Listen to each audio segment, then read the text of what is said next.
हर्षवर्धन पाटील आमदार होतीलच, मात्र पक्षाने त्यांना मोठी संधी द्यावी. हर्षवर्धन पाटील यांच्या पत्नी भाग्यश्री पाटील यांची एबीपी माझाला प्रतिक्रिया. पक्ष प्रवेशाच्या आधी केलं हर्षवर्धन पाटील यांचं औक्षण. हर्षवर्धन पाटील यांचं महाविकास आघाडीमध्ये येणं हा शुभ संकेत. आचारसंहिता लागल्याच्या नंतर महाविकास आघाडीमध्ये इनकमिंग दिसेल. हर्षवर्धन पाटलांच्या पक्षप्रवेशावरती ठाकरे गटाचे खासदार संजय राऊत यांची प्रतिक्रिया. पक्षप्रवेशाच्या पार्श्वभूमीवरती राजवर्धन पाटील यांनी घेतली युगेंद्र पवार यांची भेट. पक्षप्रवेश सोहळ्याला उपस्थित राहण्याचं युगेंद्र पवार यांना दिलं निमंत्रण. येत्या 2 ते 3 दिवसांमध्ये रामराजे निंबाळकर अजित पवारांना भेटणार. कार्यकर्त्यांच्या भावना अजित पवारांच्या समोर मांडल्या जाणार. पुढील आठवड्यामध्ये फलटणमध्ये कार्यकर्त्यांचा भव्य मेळावा घेऊन आपली पुढील दिशा रामराजे जाहीर करणार. फलटणमध्ये तुतारी हातात घ्यावी अशी कार्यकर्त्यांची इच्छा, मात्र हा निर्णय रामराजे घेतील. रामराजेंचे पुतणे विश्वजित राजे नाईक निंबाळकर यांचं वक्तव्य. अजित पवार शिरूर नव्हे तर बारामती विधानसभेमधूनच लढतील. राष्ट्रवादीमधल्या सूत्रांची एबीपी माझाला माहिती. राज्याच्या पोलीस महासंचालक रश्मी शुक्लांनी मुख्यमंत्री एकनाथ शिंदेंची भेट घेतली आहे. नक्षल प्रभावित राज्यांच्या बैठकीआधी पोलीस महासंचालक आणि मुख्यमंत्र्यांमध्ये चर्चा. मुख्यमंत्री एकनाथ शिंदेंचा दिल्ली दौऱ्यामध्ये गृहमंत्री अमित शहांच्या नेतृत्वात नक्षलग्रस्त राज्यांच्या बैठकीला शिंदे हजर. जागा वाटपाच्या संदर्भात आजपासून महाविकास आघाडीच्या मॅरेथॉन बैठका. सलग 3 दिवस बैठका घेऊन महाविकास आघाडी जागा वाटप अंतिम करणार. राज्यपाल नियुक्त 12 आमदारांच्या नियुक्ती संदर्भातल्या याचिकेवरती आज हायकोर्टामध्ये सुनावणी. महायुती सरकारने महाविकास आघाडीची यादी मागे घेणं बेकायदेशीर असल्याचा याचिकेमधून आरोप. राहुल गांधींमध्ये दैवी अंश, दैवी शक्तीमुळेच हजारो किलोमीटरची भारत जोडो यात्रा. काँग्रेसचे नेते अविनाश पांडेंकडून राहुल गांधींची देवाशी तुलना. मोदींच्या 23 वर्षांच्या सार्वजनिक जीवनपूर्तीच्या निमित्ताने अमित शहांनी दिल्या शुभेच्छा. मोदींच्या यात्रेचा साक्षीदार असणं माझं सौभाग्य. मोदी म्हणजे अद्वितीय समर्पणाचा प्रतीक. अमित शहांची पोस्ट. विधानसभा निवडणुकीच्या पार्श्वभूमीवरती राज ठाकरे वेट अँड वॉचच्या भूमिकेत सर्व जिल्हाध्यक्ष, तालुकाध्यक्ष आणि विभाग अध्यक्षांकडून घेतला आढावा. इच्छुकांना तयारीला लागण्याच्या सूचना.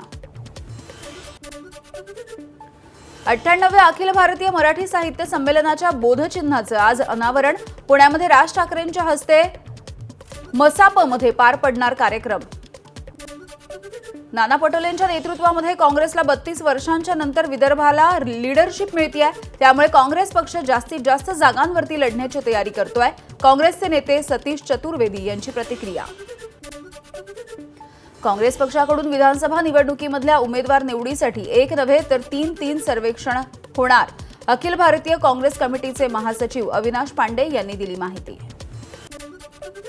नांदेडच्या नायगाव मतदारसंघामध्ये काँग्रेसमधील गटबाजी उघड. दिवंगत खासदारांच्या शोकसभेच्या बॅनरवरती माजी खासदार खदगावकर यांना स्थान नाही.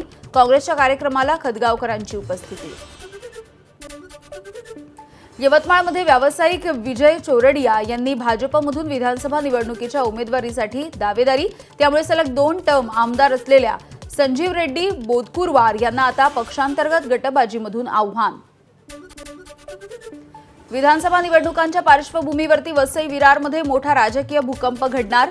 बहुजन विकास आघाडीचे कार्याध्यक्ष राजीव पाटील भाजपमध्ये प्रवेश करणार असल्याची चर्चा. आमदार हितेंद्र ठाकूर यांना मोठा फटका बसण्याची शक्यता. ठाकरेंच्या शिवसेनेचा भिवंडीमध्ये महिला मेळावा. लाडकी बहीण योजनेच्या मतांवरती डोळा ठेवून शिवसेना उपनेत्या ज्योती ठाकरेंचा शिंदेंच्या शिवसेनेवरती हल्लाबोल. पणनमंत्री अब्दुल सत्तारांनी अडचणी ऐकून घेतल्या नाहीत, तसंच गैरवर्तन केल्याच्या निषेधार्थ आज राज्यामधील महत्त्वाच्या बाजार समित्या बंद. बाजार समिती प्रशासनाने पुकारलेल्या बंदमुळे कोट्यावधींची उलाढाल ठप्प होण्याची शक्यता. मतांसाठी मोदींनी पोहरादेवीमध्ये केलेलं भाषण दुर्दैवी. काँग्रेसचे नेते माणिकराव ठाकरेंची टीका. काँग्रेसवर वाटेल तसे आरोप करणाऱ्या मोदींनी बंजारा समाजाचा अपमान केल्याचीही माणिकराव ठाकरेंची टीका. भाजपकडून अपक्ष आमदार विनोद अग्रवाल यांच्यावरील निलंबनाची कारवाई मागे. 2019च्या विधानसभा निवडणुकीमध्ये बंडखोरी केल्यामुळे करण्यात आलं होतं निलंबन.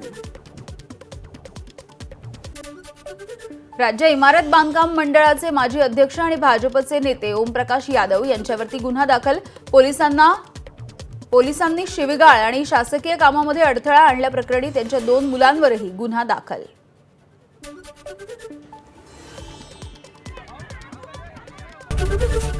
एबीपी माझा, उघडा डोळे बघा नीट.